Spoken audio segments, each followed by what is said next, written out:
Welcome to the Investors Trading Academy event of the week. Each week our staff of analysts and educators tries to provide you a better understanding of a major market event scheduled soon, and that will have an effect on the global markets.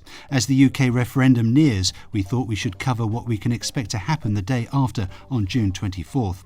On June 23rd, the United Kingdom will vote in or out on its membership in the European Union. So on June 24th, what exactly happens if the UK does indeed vote for a Brexit from the EU? The direct answer to that question on June 24th itself anyway is nothing at all.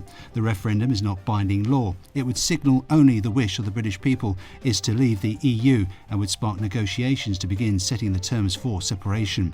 Those negotiations could start quickly. Indeed, there happens to be an EU leaders summit the following week. The UK government may invoke Article 50 of the Lisbon Treaty, which states that any member state may decide to withdraw from the Union in accordance with its own constitutional requirements.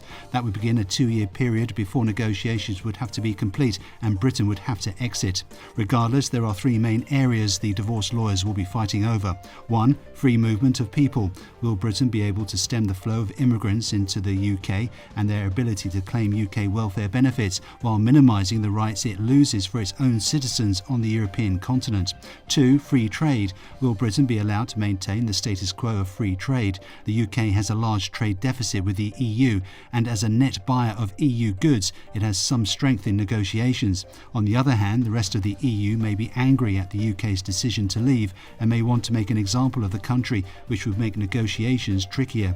3. Financial services. The UK currently can passport financial services, meaning it can offer them in other EU countries based on its own domestic regulations. The question is, can it keep the right when it's outside the EU? Switzerland has such an agreement despite being outside the EU. On the other hand, it's possible that Frankfurt and Paris will see a Brexit as a chance to scoop up financial market share for their own banks.